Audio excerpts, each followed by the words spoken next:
hablar. En esta parte ya yo les había comentado a ustedes de que lo íbamos a dividir en las diferentes partes, cómo corresponde a cada uno de ellos y cómo era que iban a ir a afectar, y dependiendo de ello, pues nosotros lo íbamos a conocer, ya sea isquémico o ya sea hemorrágico. Para ello nosotros teníamos ya una disposición anatómica de las arterias a las cuales les corresponde la irrigación de los diferentes tipos y los diferentes segmentos. Para eso se hizo una clasificación de cada uno de ellos, tanto isquémico como hemorrágico, y a la vez la clasificación hemorrágica. Si dentro de esto que nosotros estamos intentando analizar, vamos a ver y vamos a estudiar a uno de ellos, que es el isquémico. Dijimos que la parte principal de esto tendría que ser oclusivo. ¿Quién lo va a ocluir? Puede ser un trombo, puede ser una vasoconstricción o cualquier otro evento que esté sucediendo alrededor de él, o por continuidad. Y eso hace que compresione o que presione, y de esa manera pues no le llega sangre. Puede ser un tumor o un trauma en este sentido. Y ahí vamos a ver nosotros, una vez que no llega sangre, mientras que no pase el tiempo y ese proceso en el cual está ocurriendo no ha dejado de la vitalidad de la misma, pues esto va a llegar a que ya no se llame isquémico, sino que se llame infarto. Y cuando hablamos de infarto significa muerte, significa necrosis de esa área, donde ya no se puede recuperar. Entonces ya aquí ya habla de otro tipo de sistema, y vamos a ver nosotros dentro de este cuadro, dependiendo, como les dije, dónde va a ser el lugar donde vaya a hacer el proceso o vaya a venir a ocluir de cualquiera de ellos, pues vamos a tener el determinado segmento del cerebro que es el que va a estar comprometido en sí. Para esto nosotros tenemos diferentes causas. Dentro de ello, las cardiopatías embolizantes, que vendrían a ser una de las principales. Y aquí hablamos nosotros de las endocarditis reumáticas, de las valvulopatías postreumáticas o una endocarditis bacteriana. Cuando también se puede provocar por trombos que vienen y ocupan de esa manera y que han migrado y que han venido a ocupar algún sector del cerebro. Las cardiocirugías igual son otras, de cual no importa dónde se la realice, pues también pueden liberar, si es que no se toman las medidas preventivas necesarias para que no se formen estos coágulos, pueden llegar. Y el único lugar más rápido que llega es al cerebro. Vamos a ver nosotros dentro de esto son las infecciones.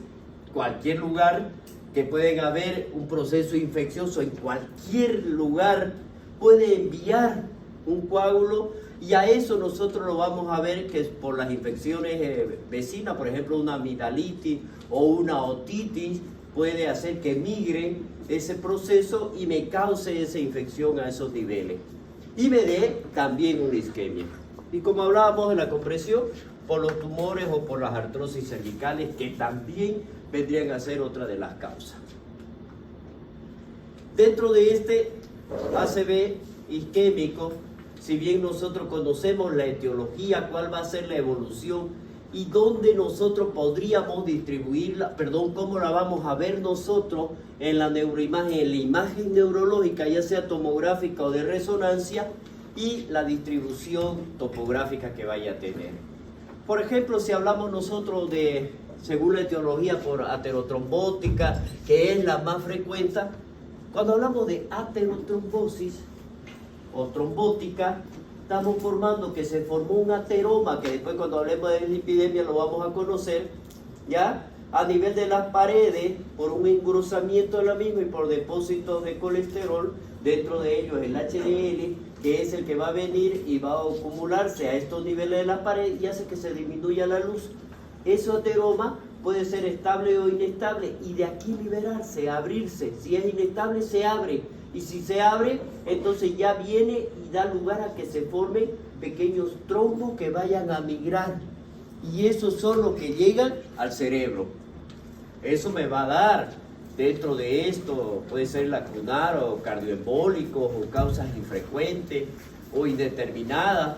Y aquí ya nosotros tendríamos que hacer un diagnóstico por exclusión, es decir, este no es, vendríamos a ver qué estudio realizar. Ah, por esto es que me está provocando. Según esto, la evolución, ¿a dónde podría ir? Puede ser transitoria, ¿ya? Puede darme un déficit isquémico neurológico, puede ser reversible, puede ser que me instaure un accidente cerebrovascular, ya sea establecido o dentro de lo mismo, que ya me esté dando manifestaciones, o puede ser que dentro de ello, con la estabilidad que me está dando el paciente, que lo vamos a hablar después, hacia dónde va de ida. Y entonces cuando decimos nosotros está estable, es el momento en que ha llegado y se ha establecido y se ha mantenido en ese nivel, pero puede evolucionar. A eso le vamos a decir ACV en evolución. Es decir, me está provocando una lesión, me está yendo a provocar otro tipo de lesiones más. ¿Ya? El ACV con tendencia a la mejoría o secuela mínima, eso ya lo vamos a ver de acuerdo al proceso, de acuerdo a la causa, de acuerdo al tipo de patología que me esté causando este ACV isquémico. Si vemos nosotros en la neuroimagen, es decir, las imágenes tomográficas o de resonancia, podemos verlo en un inicio, desde un inicio podríamos verlo nosotros cualquiera de ellos, o podría tardar un poquito e inclusive ver nosotros en la parte crónica qué es lo que me ha dejado. Por ejemplo, cuando ya hay un proceso evolutivo de un proceso isquémico, ¿qué es lo que hace? Cuando ya está en resolución me da un halo, y ese halo significa resolución, eso lo vamos a ver en las neuroimágenes. Eso me dice es un proceso crónico que ya está en evolución, es decir, que está en retroceso, y eso nosotros lo vamos a ver, o si no, que quedó. Y eso me lleva a qué, por ejemplo, aquí cuando vemos la distribución topográfica, es decir, a qué está dando y a qué lugar, y eso va a depender de qué territorio vascular es el que le corresponde a esta arteria, a dónde va el segmento del cerebro, y eso nos lo determina ya la parte tomográfica. Por lo tanto, aquí si nosotros hablamos de las definiciones y las características de cada uno de estos términos, primero hablamos nosotros del ACV aterotrombótico.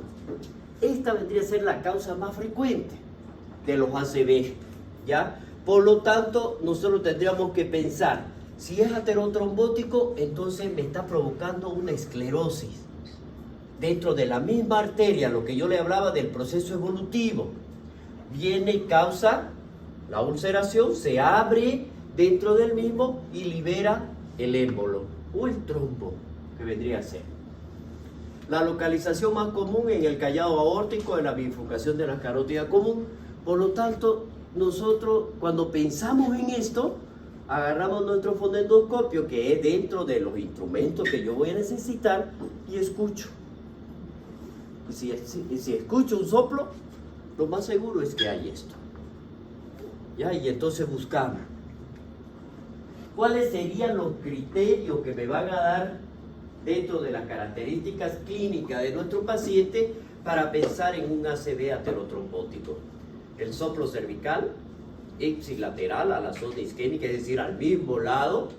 Podría ser que haya tenido un evento transitorio previo, frecuente, también son breves, ipsilaterales del mismo lado, antecedente de cardiopatía isquémica, antecedente de claudicación intermitente en miembros inferiores, déficit neurológico que va a ir progresando en las primeras horas y que va a aumentar. Miren ustedes, ya me está dando las pautas. Este déficit motor que está teniendo nuestro paciente o neurológico fue aumentando con el tiempo, pero en el transcurso de horas. Es decir, en un inicio lo sentía como adormecido, pero ahorita ya no lo puedo mover. Hace 2 horas yo lo sentía como, pero ahorita no lo puedo mover. Entonces expresó como una apariencia para luego complicarse con una plejía. ¿Ya? Entonces eso es lo que vamos a ver nosotros, y la aparición durante el sueño o al despertar. Estas 6 características nosotros las tenemos que tomar en cuenta para poder dar un diagnóstico claro o los criterios que me sugieren de que se trate de un ACV aterotrombótico. Los ACV lacunares, en este caso, la afectación de la arteria perforante cerebral vendría a ser en aquellos pacientes que tienen un riesgo cardiovascular. Y aquí vamos a ver nosotros cuáles producen estos cuadros clínicos característicos. Vamos a ver qué es el territorio vascular afectado, es decir, cuáles van a ser estas características que me vaya a dar esta alteración de esa arteria. Una hemiparesia motora pura, síndrome hemisensitivo puro o una hemiparesia o una ataxia. La disartria, mano torpe, síndrome sensitivo motriz, síndrome pseudobulbar y los síndromes lacunares atípicos, es decir, ese que es el torpe, el paciente trata de agarrar y uno lo toma con cuidado, pero él lo toma con fuerza. Él no puede mover, él no puede calcular de una manera exacta cuál va a ser el tiempo que lo va a tomar y la fuerza con la que lo va a tomar. Eso ya me está diciendo a qué nivel está. Los cardioembólicos, aquí vamos a ver nosotros que son cardiopatía embolígena. Vamos a ver de estas cuáles son las más frecuentes. Aquellos pacientes que tienen una fibrilación auricular, aquellos pacientes que tienen un infarto agudo de miocardio, o aquellos pacientes que tienen valvulopatías de origen reumática, o aquellos que tienen un prolapso de la válvula mitral, o algún defecto septal cardíaco o un mixoma auricular y miocardiopatía. Los mixomas son como si sobresaliencia del mismo músculo, más o menos, pero eso me da alteración y prácticamente hace como una revolución y se forma en émbolo. Eso es lo que hace. ¿Ya? Constituye la causa más frecuente de los ACV isquémicos en personas menores de 40 años. Los criterios clínicos, entonces, ¿cuáles van a ser para que pensemos nosotros en que se trate de un cardioembólico? Primero, el déficit neurológico máximo desde el inicio que está presentando el paciente. El otro es la presentación durante la vigilia, es decir, está despierto. El otro estaba durmiendo o despertó. Este ya está vigil y está relacionado con que hizo algún tipo de ejercicio. En relación con el síncope, ya se va a relacionar bien. Existencia de embolismo en otros órganos o en miembros. Déficit neurológico de diferentes territorios arteriales. Cuando hablamos de embolismo en otros órganos es que puede ser en miembros inferiores o miembros superiores que ya ha sufrido anteriormente de los mismos. Las causas infrecuentes, esto generalmente nosotros lo tenemos que pensar en pacientes jóvenes, como la vasculitis, una disección de carótida, infartos venosos, estado de hipercoagulabilidad, infartos migrañosos o anticonceptivos orales y gestación. En los casos infrecuentes, pensamos nosotros en personas jóvenes. ¿Quiénes son? ¿Qué causas son las que me van a provocar esto? Aquí me lo está dando. Los infartos cerebrales hemorrágicos dentro de los ACV, que ojo con esto. Este es el error que no es error, porque es que lo tenemos que hacer. El tratamiento que se le da a los pacientes que tienen un ACV isquémico es, hay que deshacer ese trombo, ¿no es verdad? Y al tratar de deshacerlo el trombo, ¿qué le vamos a dar? Anticoagulante. Y al darle anticoagulante, corremos el riesgo de provocar hemorragia dentro o alrededor de ese proceso isquémico. Eso es lo que está constituyendo acá. Entonces, constituye una complicación de este último debido a la extravasación de sangre en el territorio isquémico. Es por eso que aquí en los hospitales públicos la mayoría de médicos no se anima a hacer ese procedimiento en la ventana de tiempo necesaria. Sí, y es para evitar la complicación.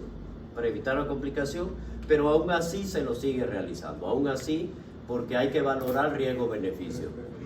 Estamos hablando más líquido cerebral. Así es, así es. Pero lo que pasa es que esto va a llevar también a otro proceso. En el isquémico no es quirúrgico. En este sí es quirúrgico en el caso de que fuera hemorrágico. Porque tenemos que llegar o se tendría que entrar a embolizar, que lo hacemos en hemodinamia. Y hasta que llegue el hemodinamista de la emergencia. Bueno, para eso tenemos que tener una emergencia, ¿no? Entonces aquí miren ustedes el otro que es el AIT, o el accidente isquémico transitorio, lo que hablábamos nosotros. Aquí el déficit focal neurológico desaparecen en menos de 24 horas de que se inició el cuadro. Todos los signos y los síntomas que habíamos visto en condiciones normales en menos de 15 minutos. Es decir, de un momento a otro se le paralizó la mitad del cuerpo, por decirle. Pero en menos de 24 horas debería desaparecer todos los signos y los síntomas. En algunos casos no duran ni 15 minutos. Pero da para preocuparse a la persona que lo padece. ¿No es verdad? Y eso hace que llegue a la consulta. Siempre hay que estudiarlo, ya que supone un aviso de que puede ocurrir un infarto más extenso. Siempre. El déficit isquémico neurológico, en este caso lo reversible, vamos a ver nosotros, y lo vamos a conocer nosotros como el REM. Ya el déficit neurológico. Aquí el déficit focal en este caso persiste más de 24 horas y desaparece sin secuela en un tiempo que oscila entre 7 y 21 días. Los REM. Cuando hablamos nosotros del ACV establecido, que era lo que yo le estaba intentando explicar, aquí el déficit focal neurológico persiste más de 3 semanas y por lo tanto una vez que ya está establecido, su nombre lo dice, está estable. Es decir, no va a seguir, no va a aumentar la sintomatología de este paciente. Lo vamos a mantener durante 3 semanas.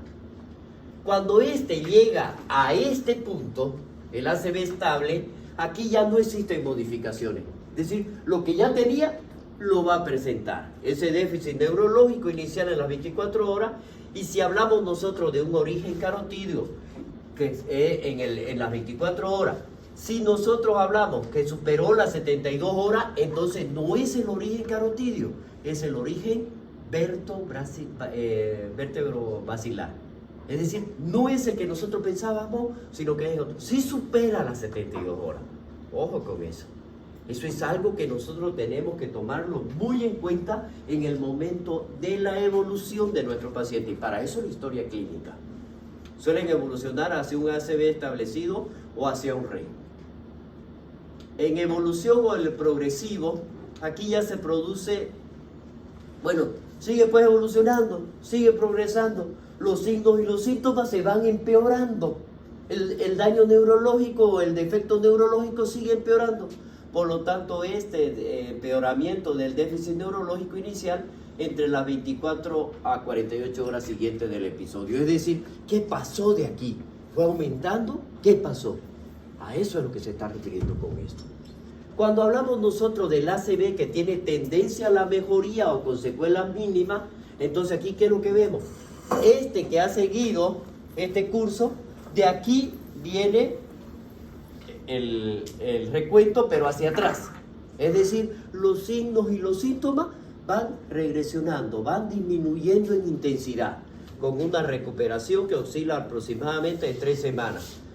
Aproximadamente el 80% de los pacientes recuperan casi por completo.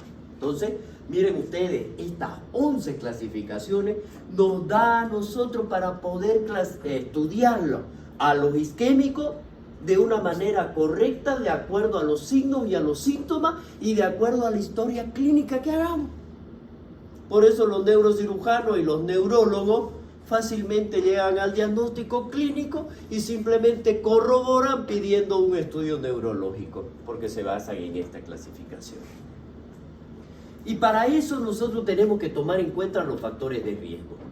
Factores no modificables, la edad, miren ustedes aquí, aumentan los riesgos mientras el paciente es mayor. Dice que a manera que 1 de cada 4 hombres y 1 de cada 5 mujeres padecerán un ictus si llegan a los 85 años. Ya dijimos, ¿no? ¿A qué se refiere con ictus? ¿Qué era? ¿Qué era? ACV es otro nombre del ACV, ¿no es verdad? Yo le dije, no se confundan, porque van a tener diferentes nombres de los mismos. ¿Ya? Entonces van a ir, miren, va aumentando a partir de los 55 años, el riesgo del ictus se duplica cada 10 años. El sexo aquí es más prevalente en el hombre que en las mujeres, y mientras va aumentando la edad, todavía prevalece más, y vamos a ver que al llegar a los 85 años es igual, pero la mortalidad en estos pacientes es mayor en las mujeres. Ojo, si bien es mayor en los hombres, prevalece más, pero la mortalidad es mayor en las mujeres. La raza, aquí vamos a ver que el afroamericano y los orientales muestran estudios que uno mayor incidencia que en otro, no con la mortalidad, más que los caucásicos. Los factores modificables y parcialmente modificables son la hipertensión arterial, el tabaquismo. Aquí lo que tenemos que hacer nosotros prácticamente es el control de la presión arterial y vamos a ver, ¿no?, si es urgencia o emergencia. Si amerita que nosotros disminuyamos la presión de una manera rápida en menos de 24 horas cuando me está provocando un daño neurológico, un daño del órgano, en este caso neurológico, ¿qué es lo que tengo que disminuir? Bueno, pero eso es cuando me llega el paciente. ¿Qué debemos hacer nosotros? Primero, los controles que se deben realizar para la presión arterial. Lo ideal sería mantenerlo en normotenso, pues no, pero no se puede muchas veces, no se puede. Por lo tanto, aquí los pacientes que ya han tenido más o menos un 60 al 70% de estos pacientes, ya Framingham, ¿qué fue lo que hizo? Hizo un estudio de un riesgo relativo y lo ajustó por la edad de las personas que tenían una hipertensión arterial de 3:1 más o menos en hombres y de 2.9 en las mujeres. Aquí vamos a ver y lo clasifican, ¿no? El Framingham hemos visto que lo clasifica leve, moderado, severa. Entonces, cuando nosotros vemos, comparamos con esto y qué tipo de paciente es, qué incremento está teniendo, es decir, se le hace un estudio clínico e historial de nuestro paciente para ver qué medicamentos son el que nosotros vamos a administrar para poder mantenerlo al paciente en el promedio entre normotenso y aproximadamente un poco sistólica menos de los 140, mantenerlo dentro de lo que fuera para que no haya esa compresión que es la que se le precisa el cerebro para presentar este tipo de alteraciones. Y vamos a ver en esto, ¿no?, que si vamos a reducir la presión arterial, por ejemplo, de 5 a 6 milímetros, se reduce aproximadamente un 40 al 50% del riesgo. Estamos hablando del paciente hipertenso. El tabaquismo hay que retirarlo, porque dice aquí, si nosotros comparamos en aquel paciente que fuma aproximadamente 15 cigarrillos al día, con los no fumadores, pues se vio que el riesgo es menor. Y así vamos a ver la diabetes mellitus, tenemos que mantenerlo dentro del riesgo normal. La hipercolesterolemia también hay que disminuirla mediante aquí basado en dos, el LDL, que es el que nos va a guiar prácticamente. Después, cuando hablemos de lipidemia, van a comprender ustedes que el colesterol, los triglicéridos, el colesterol tiene sus agregados o sus fragmentos. Dentro de hecho, de ellos el LDL, el VLDL y el HDL son los principales. De esto, el LDL es el que me va a guiar para ello, para evitar precisamente la formación de los ateromas y no me cause otro desbalance mayor de tipo metabólico. La cardiopatía, la que nosotros habíamos hablado, hay que siempre son factores de riesgo muy importantes de tipo embólico en todos ellos y dependiendo del riesgo de esto, la fibrilación auricular no valvular vendría a ser y representa la mitad de los riesgos, por lo cual el paciente presenta un ACV. Y así vamos a ver, ¿no?, la cardiopatía de alto riesgo embolígeno, las prótesis valvulares, mecánica, estenosis mitral con fibrilación auricular no aislada, trombo en aurícula o apéndice auricular, síndrome de seno enfermo, infarto del miocardio, trombo ventricular izquierdo, miocardiopatía dilatada, disquinesia de la pared ventricular, mixoma o endocarditis. ¿Ya están llevando cardio? Todavía. Sí, están en la primera parte, ¿no? Entonces ya van a ver ustedes todo eso. Ya, entonces, ¿cuál sería el cuadro clínico de esto? Esto es lo más importante. En base a esto, nosotros nos tenemos que guiar y tener claro algunos puntos que son la base para que nosotros podamos llegar a ese diagnóstico. Y aquí nosotros vamos a hablar de un síndrome. Cuando hablamos de síndrome, hablamos de síntomas y hablamos de signos, ¿no es verdad? Por la frecuencia en que se vayan a presentar y por lo tanto lo vamos a hacer en orden decreciente. Y aquí hablamos nosotros del síndrome motor puro que va a presentar el paciente. Hay un síndrome lacunar más frecuente, más del 50%. ¿Y qué es lo que va a tener este paciente del síndrome lacunar? Hay paresia, fascio, brachio, crural. ¿Ya? Eso es algo que ustedes lo tienen que manifestar bien claramente.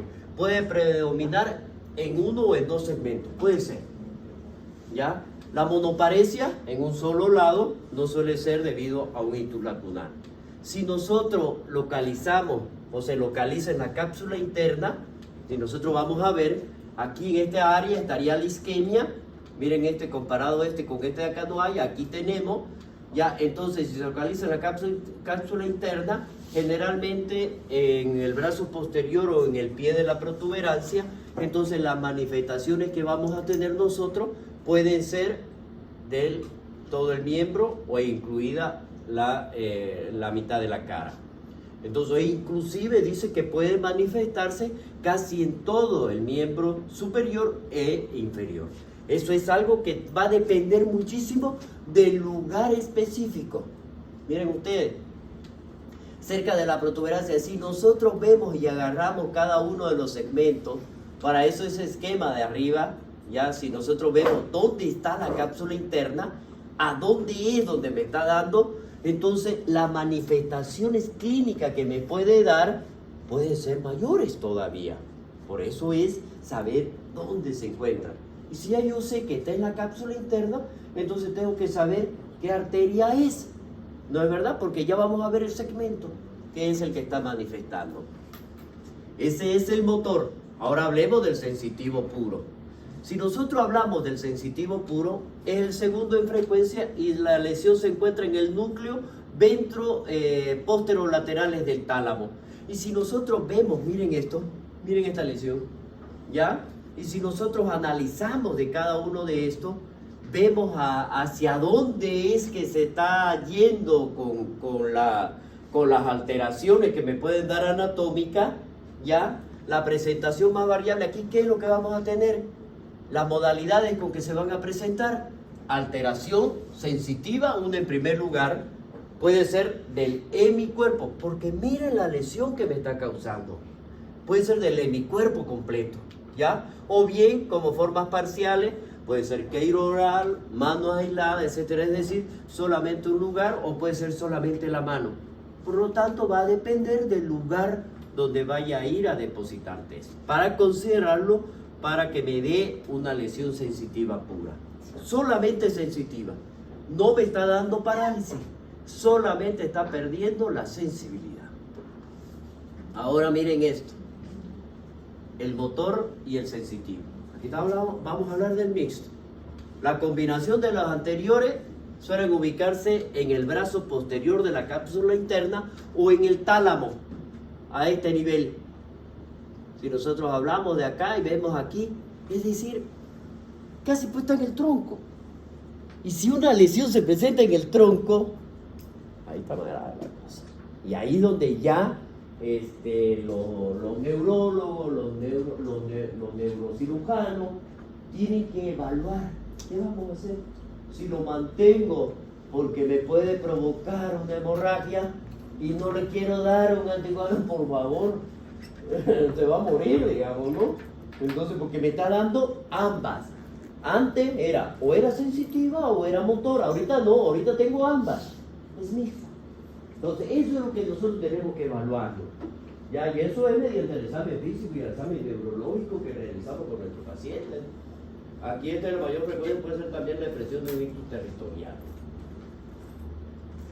Si nosotros hablamos de una ataxia y una hemiparesia, aquí vamos a hablar que el predominio es crural, ya con la ataxia homolateral, y que son desproporcionadas a una paresia. Es decir, aquí la lesión, ¿dónde está? Básicamente, vamos a ver aquí que la lesión va a estar en las vías córtico-pontocerebrosa o está en el dentado rubro talámico cortical.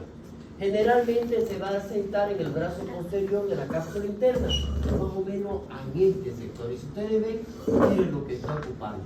Todo esto de aquí, todo esto de acá.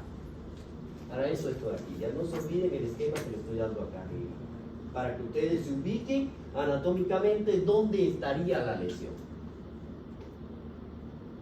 Si nosotros vemos, en caso de que existiera, como dábamos los signos y los síntomas, una disartria mano torpe. Cuando hablamos de disartria, ¿a qué nos estamos refiriendo? ¿Ah? No puede hablar, ¿no es verdad? Se le excusa la palabra. ¿Será porque no puede hablarlo o será porque no puede articularlo? Claro, él sabe qué es lo que quiere decir, ¿no es verdad? Pero no lo puede articular. Y si la articula, la da así más o menos, ¿no? Quiero ir, digamos, no se sabe qué. ¿Ya? Aquí la lesión prácticamente estaría a nivel lacunar y vamos a ver aquí que estaría en el brazo anterior de la cápsula interna. Aquí vamos a ver que las manifestaciones pueden ser hemicorea, hemivalismo, que son en el núcleo lenticular, alteración cognitiva, que son características de los infartos estratégicos, como el talámico parameridiano. Aquí sí ya es más grave. Con esto ya el paciente prácticamente es muy poca probabilidad. La disartria es aislada y otros menos frecuentes. Aquí vamos a ver nosotros en este paciente que tiene una isquemia, miren, fronto-parieto temporal, acá, ¿ya? Con desviación de la línea media significa que esto de aquí está empujando allá. Entonces eso, ¿no? ¿Cuál sería la clínica de nuestro paciente con un transitorio? Eso tenemos que darnos cuenta, pero también acá tenemos que manejar nuestra historia clínica que vamos a realizar. Ya dijimos, ¿no? Un déficit neurológico focal, transitorio, menos de 24 horas, de inicio brusco y desaparece sin dejar secuelas. Muchas veces ni siquiera logramos identificarlo, esto ha sido suerte de que se lo logre ver. Sí, puede ser, como dijimos acá, de inicio brusco, gradual. Aquí la sintomatología máxima se alcanza desde el inicio y si los síntomas son positivos, la disestesia, o negativo, hipoalgesia. Entonces, la aparición de estos síntomas va a ser brusca y la duración que suele durar, dice, primero, todos los síntomas y los signos que presentan tienen que desaparecer antes de las 24 horas. ¿Ya? Dice aquí que tienen que desaparecer de 2 a 15 minutos. ¿Pero qué me está diciendo? Ya yo lo siento, pero las manifestaciones pueden continuar y tienen que desaparecer completamente dentro de las primeras 24 horas. Eso es lo que se refiere con ellos. ¿Ya? No es que traten de confundirlo con de 2 a 15 y después dicen menos 24 horas. Es la intensidad, la desaparición total. ¿Ya? A eso. Los síntomas aquí pertenecen al territorio vértebro-basilar o al territorio carotídeo. Dependiendo pues, si es lacunar o es cortical, a dónde está localizado. A eso es, de acuerdo a los signos y los síntomas. Ya, entonces vamos a ver nosotros acá, en el caso, por ejemplo, del carotidio, qué es lo que está pasando. Las manifestaciones son ceguera monocular transitoria o una amaurosis fugaz o cualquier focalidad hemisférica anterior. Puede manifestarse como sacudida de los miembros, que se lo conoce como el sacking, como si tuviera una o dos, y luego para y de ahí nuevamente el paciente empieza a temblar en relación a los mecanismos hemodinámicos. Pero en ese caso, cuando se presentan estos, miren cómo ya le da el diagnóstico. Tenemos que pensar que si se existe y se acompaña de este síntoma, de este signo, estaríamos hablando de una estenosis carotidia. Pero no una estenosis carotidia común, sino que es significativa, donde prácticamente lo que le está logrando pasar el cierre de la luz, estaríamos hablando de un 70 o un 80% aproximadamente. Cuando es vertebrovascular, las manifestaciones como síntomas deficitorios, que son troncoencefálico, polo occipital o tálamo, como les digo yo, siempre va a depender del lugar de la localización de la misma. Ahí vemos de los diferentes. ¿Cómo hacemos el diagnóstico? Aquí nosotros tenemos que seguir un orden para tener un diagnóstico preciso. Dentro de eso, primero un diagnóstico sindrómico, un diagnóstico topográfico, un diagnóstico etiológico y luego tener la valoración de la gravedad. Si hablamos de un diagnóstico sindrómico, ¿cuál sería? Y si decimos topográfico, el lugar. Y si decimos etiológico, ¿quién la causa? ¿Ya? Miren ustedes, en base a estos tres hacemos nuestra evaluación de la gravedad. ¿Está bien? Bien, este es un manejo y una actitud que nosotros debemos tener frente a un paciente con un déficit neurológico agudo. No importa cuál, no importa qué es lo que está teniendo, pero tiene un déficit neurológico de una evolución aguda. Y si yo hablo de un déficit neurológico, me estoy refiriendo a cualquiera de las que hemos manifestado, cualquiera, pero tiene una evolución aguda. Entonces, este cuadro sindrómico y topográfico, ¿qué es lo que nosotros tenemos que realizar? La anamnesis. No se la vamos a hacer al paciente si es que no puede hablar, se lo hacemos al acompañante y la vamos a corroborar.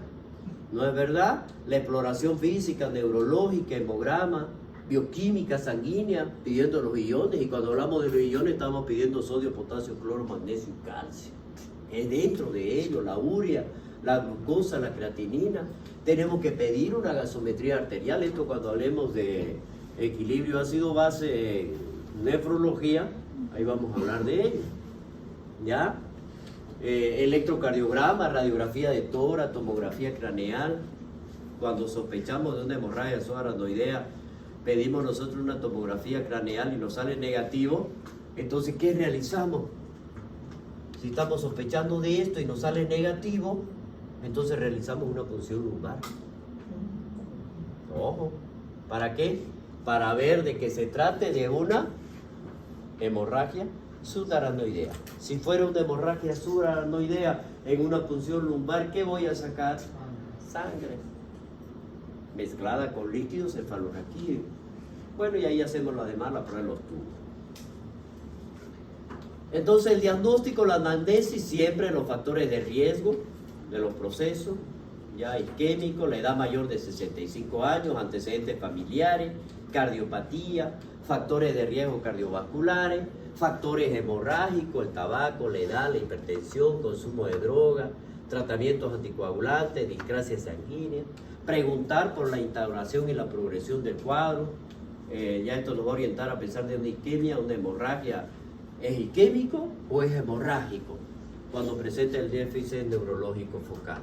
Nos va a permitir con esto de acá, de acuerdo a la progresión del cuadro, decir, podría tratarse de un isquémico más que de un hemorrágico, porque ya hemos visto la evolución, ¿no es verdad? Si han transcurrido más de 24 horas y los síntomas han continuado aumentando, los signos se han presentado más, lo más probable es que no se trate de un isquémico, lo más probable es que se trate de un hemorrágico, porque eso está aumentando y los daños son mayores. Entonces, eso es lo que me está diciendo acá. El diagnóstico diferencial, un síncope, estados confusionales secundarios atóxicos, alteraciones metabólicas, de hipoglicemia. Cuidado con esto, muchas veces cometemos errores y simplemente con darle una pastilla o un vaso con Coca-Cola, el paciente se recuperó la hipoglicemia. Ojo. Antes que me olvide esto, hoy día la práctica no vamos a pasar. Tengo el curso de inauguración del año que nos van a hacer en la parroquia, y a mí me toca de 7 adelante, entonces no vamos a pasar ya para lo que hacen práctica conmigo. No sé los otros colegas qué van a hacer. Las alteraciones psiquiátricas hipotraumáticas, crisis comixiales, hay neoplasias, hematomas, sudorales, encefalitis. Miren ustedes la cantidad con el que tenemos que hacer un diagnóstico diferencial dentro de esto. Vamos a ver dentro de las exploraciones físicas lo que ya vimos nosotros anteriormente, lo que hemos hablado en la historia clínica, la exploración general, los signos vitales, ver si hay soplo carotídeo o cardíaco, signos de arteriopatía periférica, palpamos el pulso, realizar el examen de fondo de ojo, ¿ya? Si en este caso vemos una hemorragia retiniana, entonces nos está indicando de que nuestro paciente ya tiene una hipertensión intracraneana. ¿Y por qué está provocando esa hipertensión intracraneana? Entonces eso hay que averiguarlo. Dentro de la exploración neurológica, entonces nos va a orientar al diagnóstico topográfico, territorio carotídeo, vertebración. Y aquí hacemos nosotros la anosognosia. ¿Qué es? Aquí vemos nosotros, si nosotros tenemos algunos datos especiales, es el conocimiento de la misma enfermedad que nosotros sabemos. Eso es lo que tenemos que hacer en primer lugar. Entonces, ¿cuál es esa situación patológica que nos está refiriendo el paciente y cuál ha sido el problema neurológico que lo llevó a la consulta? Eso es lo que vamos a hacer. Por lo tanto, aquí nosotros tenemos que ver, ¿existe un déficit funcional neurológico de nuestro paciente? ¿Por qué? ¿Cuál es esa situación? Y entonces, si nosotros seguimos analizando, ahora nos vamos a otro término que es que se utiliza muchísimo, la asomatognosia. Este es el reconocimiento propio del cuerpo. ¿Lo tiene o no lo tiene?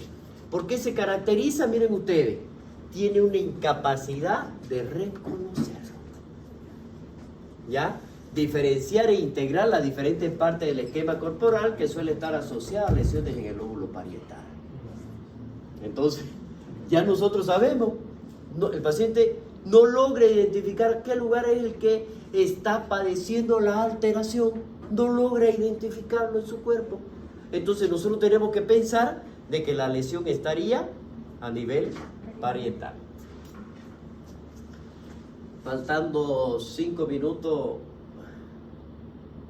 Camille me avisa para que termine de tomar la lista, por favor. La próxima vez, 0, ¿ya? Síndrome topográfico de la patología isquémica cerebral cuando es carotídeo. Miren, aquí ya se lo está dando. Si hay una lesión carotidia, ¿a dónde se está yendo? Hay hemiparesia contralateral del predominio facio-braquial. Hay una, podríamos decir, dentro de esto, ¿dónde estaría? ¿Qué es lo que vamos a tener nosotros? Las alteraciones físicas que va a tener nuestro paciente dentro de cada una de ellas, la disfasia, hay asognosia, anosognosia y anostomatosia. ¿Cuál sería cada uno de estos? ¿En qué lugares donde se encuentra? Entonces miren ustedes, ya me está diciendo, el carotidio me va a afectar el lado contralateral. Es decir, si el seno, o sea, el que me está afectando y el lugar donde ha ido a afectar es el lado derecho, ¿no es verdad? Porque el derecho es de aquí, entonces el lado derecho. Pero la manifestación es clínica, yo la voy a tener en el izquierdo. Eso es lo que me está diciendo.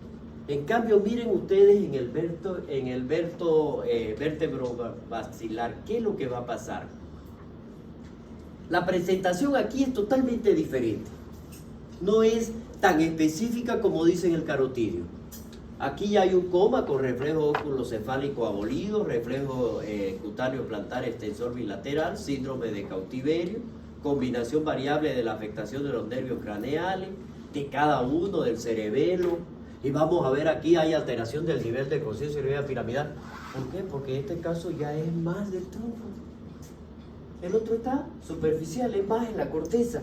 Este otro es más en el tálamo, es más tronco.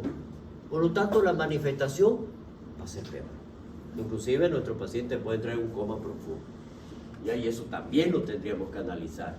El diagnóstico etiológico mediante la resonancia, la ecografía en los troncos supraaórticos, la arteriografía, ecocardiograma o un electroencefalograma para ver. No es que lo vamos a pedir todo, ¿no?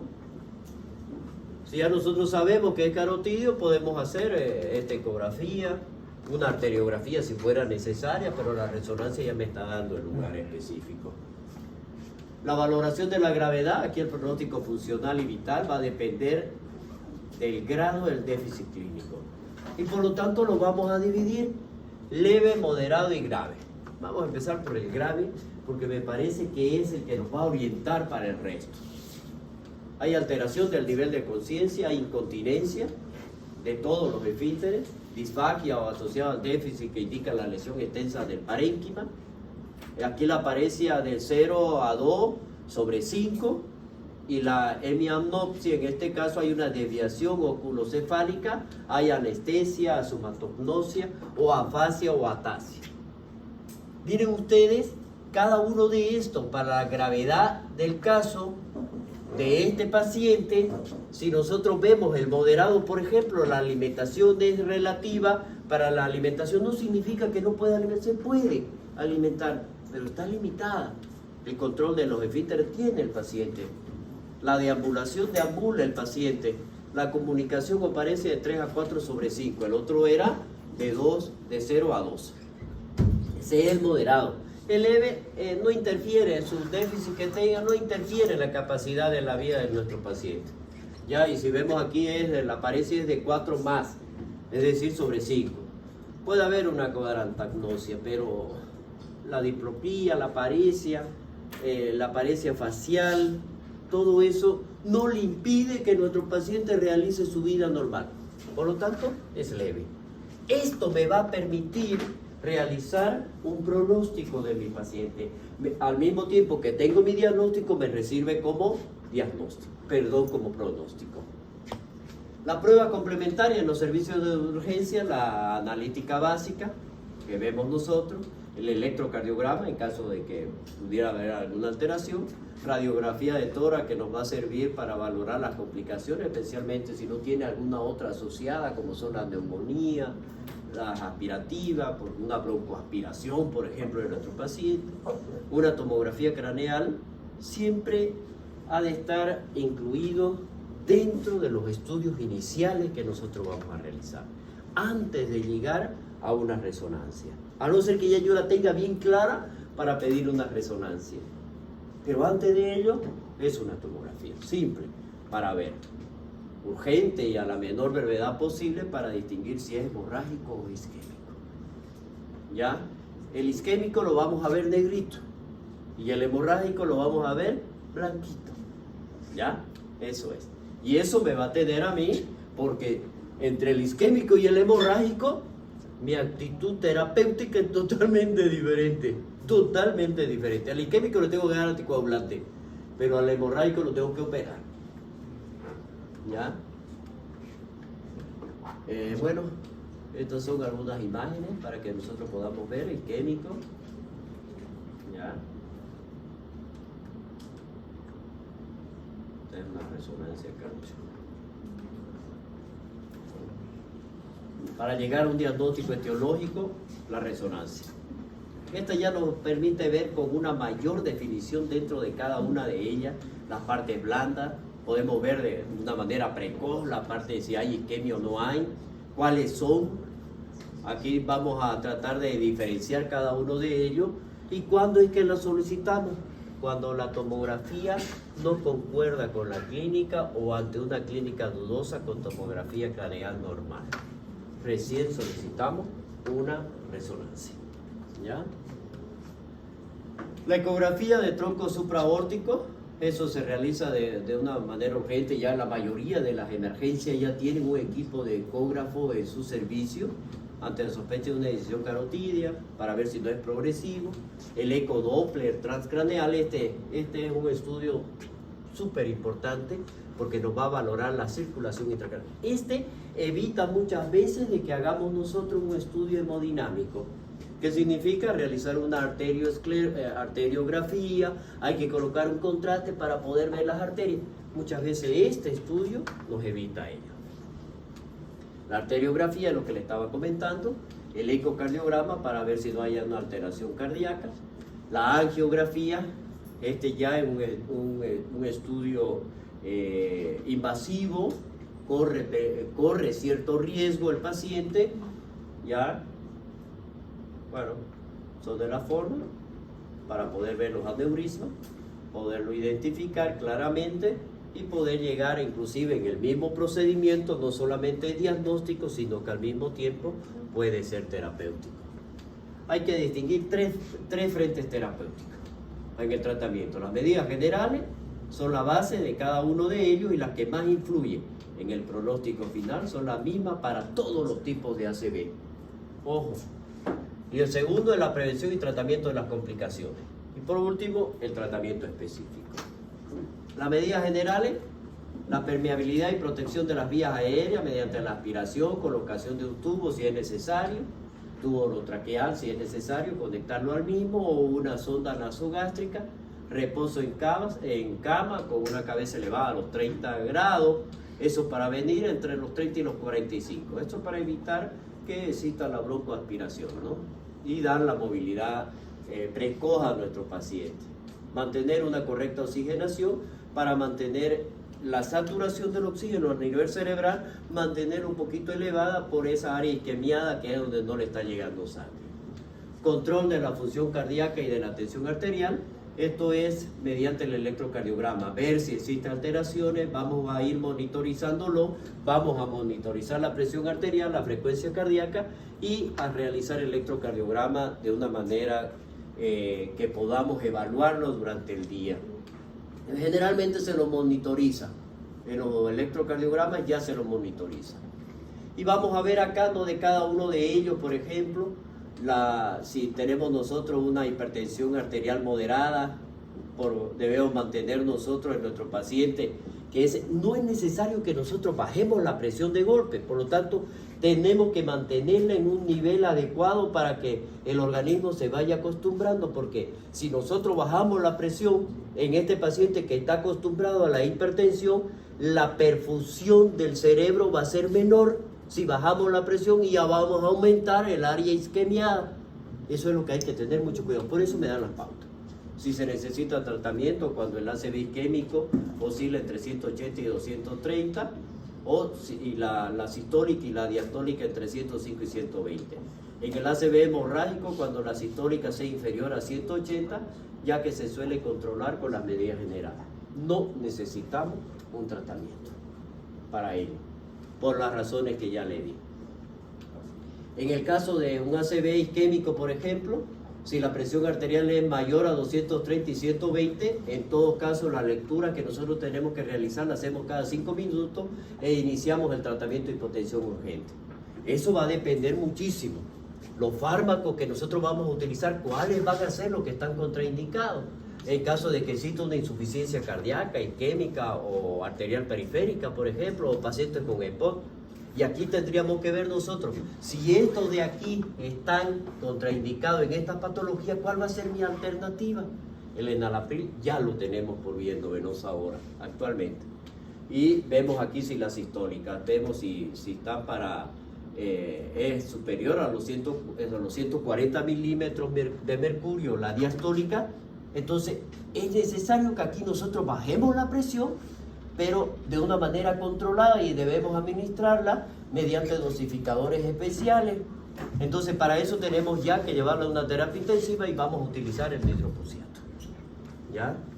Entonces mantenimiento del balance hidroelectrolítico mediante la administración de suero salino, glucosado, control estricto de la glucosa, mantener el balance nutricional adecuado, tratamiento de la hipertermia y de las infecciones en caso de que haya hipertermia, y a caso de que hubiera algún proceso infeccioso que esté acompañado a ello, entonces tendríamos que ver para acompañarlo con el tratamiento con antibióticos. Sí. Una duda. ¿Existe el código ACV que, bueno, implementan países como Colombia, Chile, que es un código que su objetivo es minimizar la muerte cerebral del paciente? Es el BCB, el BAC, Ajá. Es el BAC, no el ACV ahora, es el BAC, porque primero antes veíamos nosotros si respiraba o no revisaba, no podía respirar tu paciente. No es verdad, porque es el A, que es vías aéreas. Ahora no, es el B que vendría a ser juntamente con la circulación. Si no llegamos nosotros a mantener irrigado esa área, entonces difícilmente podríamos llegar con el oxígeno. Por eso es que viene ese BAC ahora. ¿Y se puede implementar aquí en Bolivia? Se tiene en todos los equipos de emergencia y los equipos de ¿cómo se llama? De ambulancia los manejan ellos. Y la emergencia de acá del San Juan lo tiene, ya lo está manejando. La prevención de las úlceras por presión, esto es muy importante, hay que movilizar a nuestros pacientes, el cuidado de las vías urinarias, colocar una sonda para hacer el balance, evitar el uso de las benzodiazepinas. No se olviden ustedes que su paciente ya tiene un daño cerebral y vamos a utilizar benzodiazepina y lo podemos sedar más. En caso de cefalea, paracetamol, si hay vómitos, metoclopramida. Si el paciente está muy agitado psicomotrizmente, entonces vamos a dar antipsicóticos solo si es imprescindible. Y aquí utilizamos el haloperidol, se lo sigue utilizando. Y en caso de cefalea, lo mismo, ya el paracetamol. Prevención y tratamiento de las complicaciones, todo esto se empeora en las primeras 24 a 48 horas por las complicaciones. En ese caso hay que distinguir entre una complicación sistémica y neurológica. Las sistémicas son las infecciones que hemos hablado, la trombosis venosa profunda y los tromboembolismos pulmonares que pueden llevar a ello, ¿ya? Y nosotros vamos a ver aquí, dentro de las complicaciones neurológicas, el edema cerebral, herniación cerebral y desarrollo de la hipertensión intracraneal. El edema cerebral, aquí hay que sospecharlo si hay anisocoria, paresia del septo par, reflejo cutáneo plantar extensor bilateral, un papiledema, cefalea, vómito o el vómito en escopetazo. Entonces aquí vamos a ver nosotros que nuestro paciente puede adoptar una forma que es la descerebración. El paciente hace esto, ¿ya? En caso de que hay que hacer una tomografía craneal urgente. ¿Por qué? Porque su paciente se está complicando y puede ser que se trate de una hemorragia. Restricción moderada de líquido, crisis comisionales, impregnación con fenitoína, siempre hay que hacerlo. Transformación a hemorrágico ocurre en el 80% de los pacientes con infarto cardioembólico, sobre todo en el infarto extenso, edema con efecto de masa, más frecuente durante las primeras semanas. Tratamiento aquí, ¿qué es lo que hacemos? Retiramos el tratamiento anticoagulante y chao. El último, el ACV isquémico, el tratamiento específico del cardioembólico, el ACVA. Como regla general, ¿qué tenemos que hacer con nuestro paciente? Colocar anticoagulante a las primeras 24 horas, sí o sí. Es decir, riesgo-beneficio, qué es lo que hacemos, qué es lo que vamos a hacer y qué es lo que tenemos por llevar. Siempre lo hacemos. La heparina sódica, bomba de perfusión continua, descartamos mediante tomografía si no hay un compromiso mayor. Primero tenemos que descartar si no es hemorrágico, esperamos 7 a 14 días, si infarto extenso hemorrágico. Pero en todos los casos debemos combinar siempre el dicumarínico, son anticoagulantes que nosotros tenemos que ir viéndolo, de cada uno. Y en la misma actuación nosotros utilizamos el ACVA. En este caso, si va en progresión, aunque ya tenemos evidencias científicas que han demostrado de que el caso es muy bueno la utilización de los anticoagulantes, siempre, en cada uno. Estas son las pautas de actuaciones de cada uno.